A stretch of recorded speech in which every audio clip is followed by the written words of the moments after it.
saya akan menjelaskan mengenai struktur organisasi dan tipe-tipe yang ada di dalamnya. Struktur organisasi dalam sebuah organisasi adalah suatu fondasi awal yang menjadi acuan perbedaan antara tugas dari pimpinan dan bawahan, di mana hal ini dapat membangun fondasi awal yang kuat bagi sebuah organisasi tersebut, sehingga tidak terjadinya tumpang tindih antara tugas satu departemen dan departemen lain. Dan hal ini akan membangun sebuah komunikasi dan informasi yang jelas bagi sebuah organisasi tersebut, sehingga tidak terjadi miskomunikasi antara satu departemen dan departemen lain, sehingga akan mencapai tujuan dari organisasi tersebut dengan lebih efektif dan efisien. Nah, yang pertama adalah struktur organisasi fungsional. Struktur organisasi fungsional adalah suatu bentuk struktur organisasi yang sering kita temui atau bisa dibilang klasik lah dalam sebuah struktur organisasi, di mana organisasi ini sudah ditetapkan berdasarkan kelompok-kelompoknya atau sebagai fungsi-fungsinya. Contohnya di mana sebuah organisasi tersebut akan memiliki sebuah divisi keuangan, pemasaran, operasional, dan sumber daya. Nah, di setiap divisi tersebut memiliki tugas dan fungsinya masing-masing, sehingga tidak terjadinya tumpang tindih tugas antara satu sama lain dan dapat mengerjakan tugasnya secara efektif.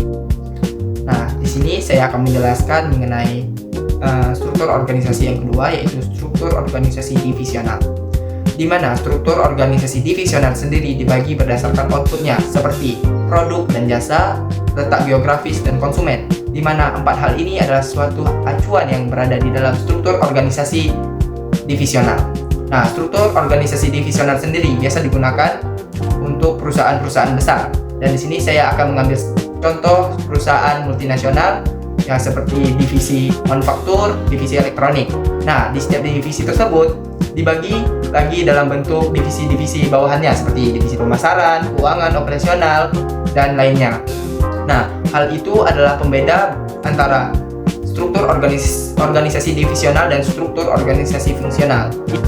Nah, selanjutnya saya akan menjelaskan mengenai struktur organisasi yang ketiga, yaitu struktur organisasi matriks. Nah, struktur organisasi matriks tersendiri adalah suatu bentuk pergabungan antara dua struktur organisasi, yaitu struktur organisasi fungsional dan struktur organisasi divisional, di mana dari pergabungan dua struktur ini membentuklah suatu struktur organisasi matriks yang lebih kompleks dan lebih fleksibel. Nah, di sini saya akan mengambil suatu contoh perusahaan yang lebih besar, di mana di dalam sebuah perusahaan tersebut atau sebuah organisasi tersebut memiliki dua pimpinan, yaitu saya selaku karyawan memiliki manajer, yaitu di mana manajer tersebut adalah dari struktur organisasi fungsional, dan manajer proyek adalah suatu bentuk dari struktur organisasi divisional. Nah, dari pergabungan hal itu akan menjadikan suatu struktur organisasi yang lebih fleksibel, sehingga dalam menjalankan suatu tugas atau pekerjaan itu akan lebih mudah dan lebih efisien.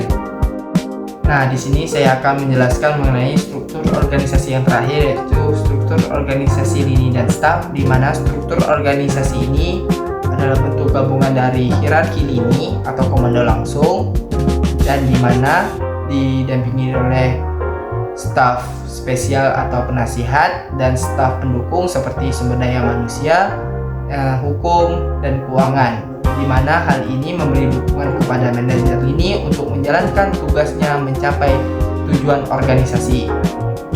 Nah, namun struktur organisasi ini memiliki beberapa problem di dalamnya, seperti terjadinya konflik di dalamnya. Hal ini dipicu karena adanya miskomunikasi yang ada antara satu lini dan lini lainnya.